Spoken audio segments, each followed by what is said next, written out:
Hi, it's Fias Taro. Hello outside. So, yes, tingnan natin kung ano bang meron pagdating sa emosyon ni person mo ngayong week. Pagdating sa'yo, syempre. Yeah, before tayo mag-start, kung hindi ka pa nakakapag-subscribe, please do subscribe and hit the notification bell para lagi po tayo maging updated sa mga mangyayari pa lang, okay? And yes, kung meron pong tanong pagdating sa private reading, just message me sa akin pong FB page for more info, and ganun din po pagdating kay Perception of Light. Okay, and syempre, kung may tanong po no pagdating sa ating, yes, and if you're interested sa ating all-in-one evil eye bracelet, sa ating evil eye ring, and sa ating evil eye necklace, ito siya. Oo, ayan siya. Meron siyang blue na stone sa kanyang center. Oo, tulad nitong ating ring, blue yan. Okay, so hindi lang mabigyang justice dito sa ating camera dahil pangit. Okay.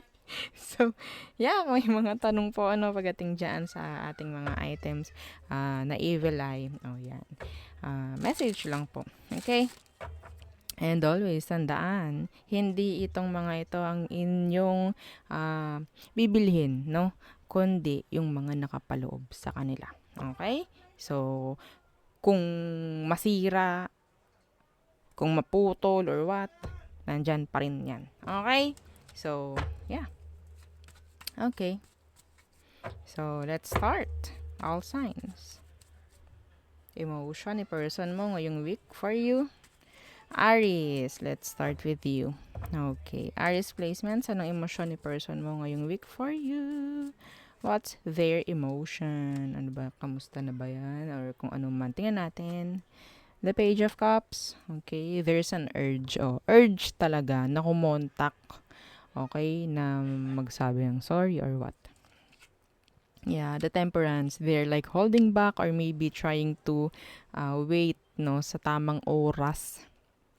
Yes, some of them. Some of them.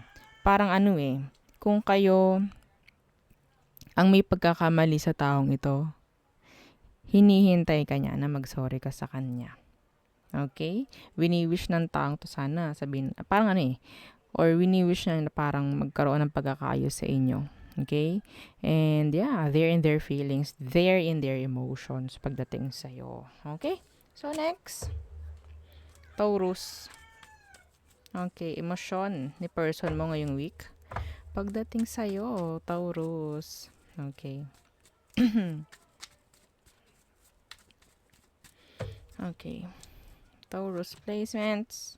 The King of Coins. Some of them, they're focusing on their career, business, kaperahan in general. Yeah, the Three of Coins. Maybe this person is trying maybe to forget you or sabihin natin i-divert no yung emosyon niya papunta sa ibang mga focus. So, sa ibang focus, pinofocus niya yung emosyon niya sa ibang mga bagay. Okay? I think this person is sad. The sun in reverse, no? Or sabihin natin, ayaw lang niya na parang nako-confused or ayaw lang niya na parang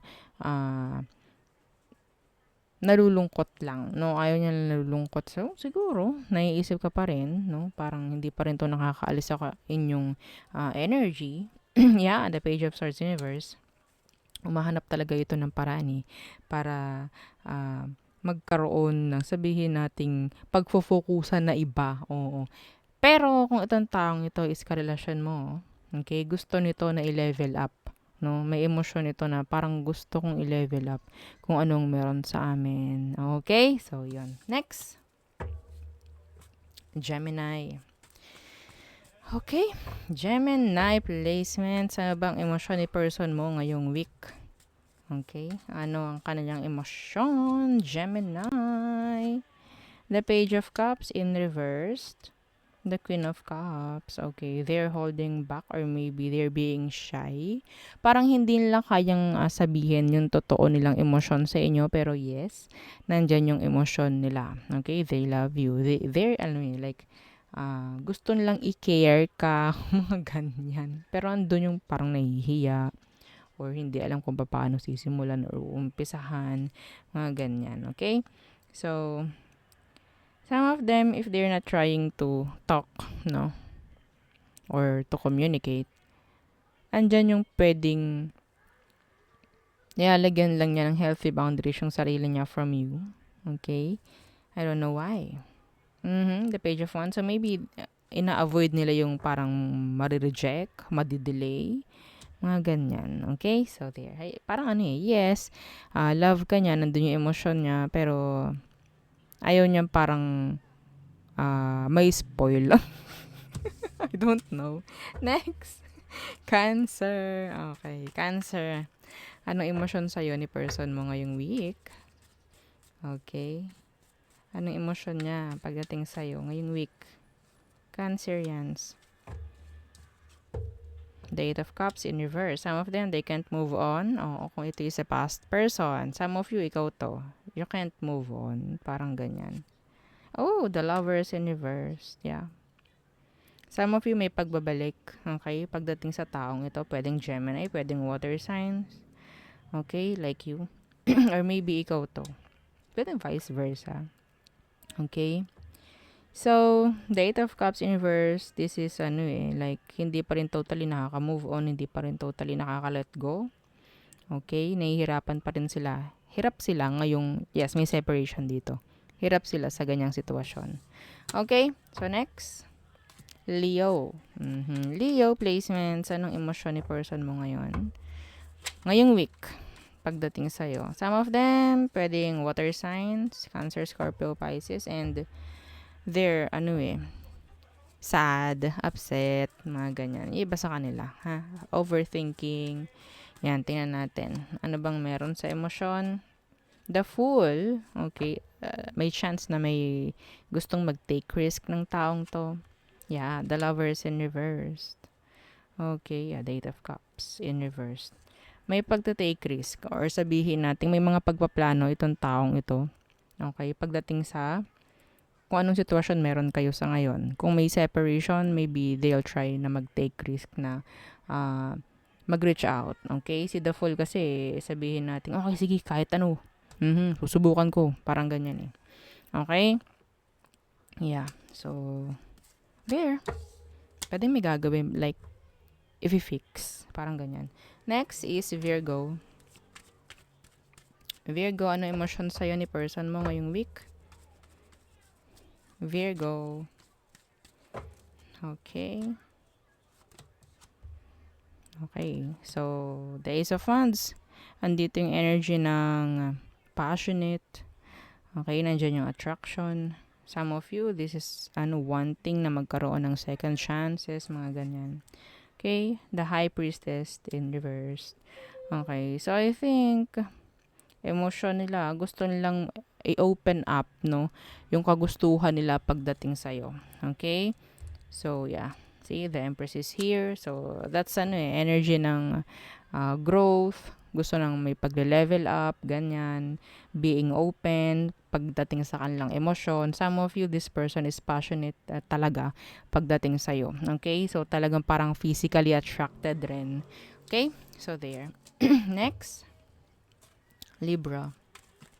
Okay. Oops.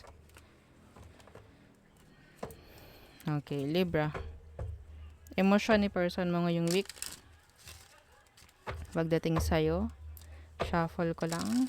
Don't forget to like, share, and subscribe. Okay? So, Libra. Anong emosyon niya ngayong week pagdating sa'yo? The Three of Wands. Daydreaming. Andyan yung expecting. Waiting. The Queen of Swords universe. So, andito yung parang this is your energy. Okay, the Queen of Swords universe. Some of you, tinatalikuran mo tong taong ito sa ngayon. Andyan yung paghihintay lang nila. Andyan yung parang daydreaming, thinking of you, parang ganyan. Okay? Some of you, Libra ha, if magkarelasyon kayo ng taong to, kung magkoconnect kayo ngayon, okay, at parang lagi kang pinaghihintay, may something siyang ginagawa, like may kasinungalingan or may pagtatagong ginagawa or gagawin this week. I'm sorry, pero yun ang nakukuha ko. Okay, the Four of Pentacles, this is something like hidden, okay, may pag-hold, like, may pagtatago, no? Okay, so, yeah, another person, see? Okay, so I'm sorry. Kung ganun man. Next is Scorpio. Scorpio placements. May takot sa third party.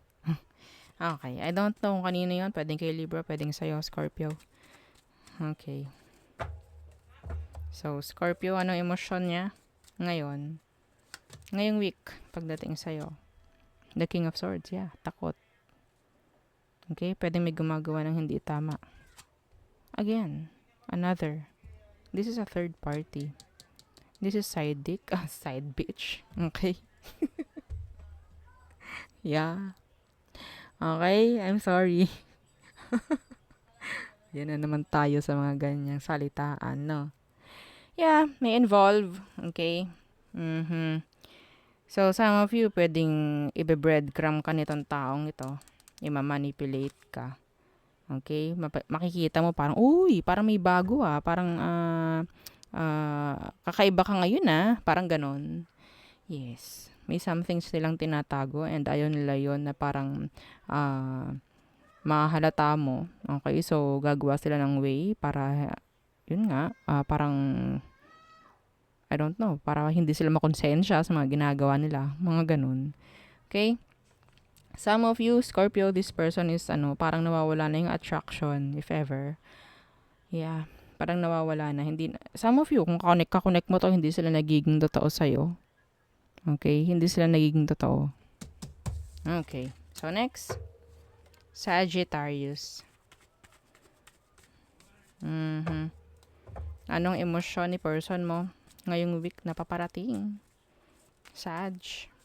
What's their true emotion, no? Tingnan natin. The Six of Wands universe, some of them, they're like feeling, nagseselos, jealousy, envy, parang ganyan ang nakikita ko. The Page of Swords universe.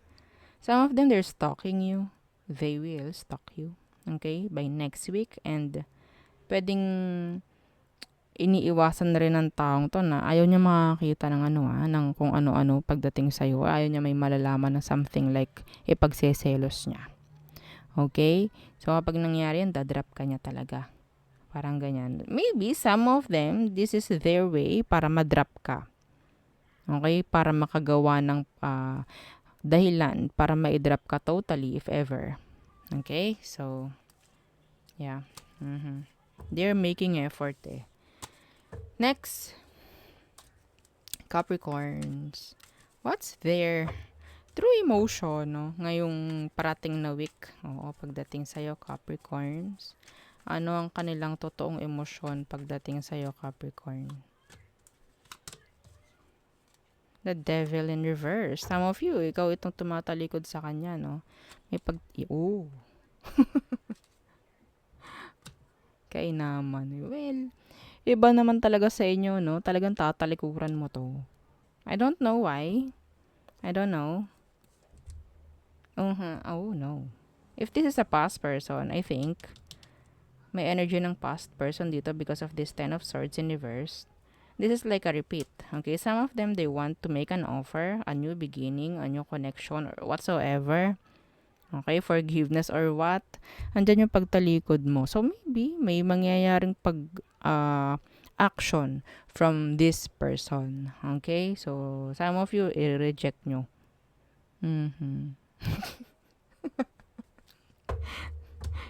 Ewan ko ba sa inyo, mga Capricorn? Hindi ko mawari. Ewan. Oo. So, Aquarius. Okay, anong emosyon ni person mo ngayong week na paparating? Sa'yo. Syempre. Okay, tingnan natin. I'm sorry. So, the Ten of Swords. Okay, so here's backstabbing. Okay. Yeah, the Five of Swords. Oh, no. Andito yung chance na magkaroon ng arguments. If ever nakarelasyon mo to, gagawa ito ng paraan para yung blame is mapunta sa'yo, no? Parang ganyan. Okay? So, a lot of, sabihin natin kung may separation dito because of the Ten of Swords, if there's separation here or ending, mahirap yung sitwasyon nila. Okay, sabihin natin parang ang gulo ng pag-iisip, hindi malaman ang gagawin, yari na ako nito, wala na akong paraan para maging okay, like that. They need you. Ha? The Five of Pentacles. They always need you. Every time siguro na nagkakaroon kayo ng separation. Okay, maybe you're the one na talagang nag-back away sa connection na to. Yeah, the Page of Wands in reverse. They need you. Mhm. Pero every time na nabalik ito, parang ano eh, all the blame is on you. Parang ganyan, okay? Like, oo, hindi ko kaya na ganito, ganyan. Kasi ikaw naman eh. Yun, mga ganon. Playing the victim, yeah. Okay, next. Excuse me. Pisces. Okay, so ano ba ang emosyon sa'yo ni person mo ngayong week na paparating, Pisces? What's there? True emotion, real emotion, deep down. Tingnan natin. Okay, don't forget to like, share, and subscribe. Thank you. Pisces. The Knight of Coins in reverse. And the Nine of Swords. If they're not taking actions, they're overthinking, okay? Pagdating sa sitwasyon ninyo. Some of them, they're afraid na mag-reach out, afraid na gumawa ng action. Okay?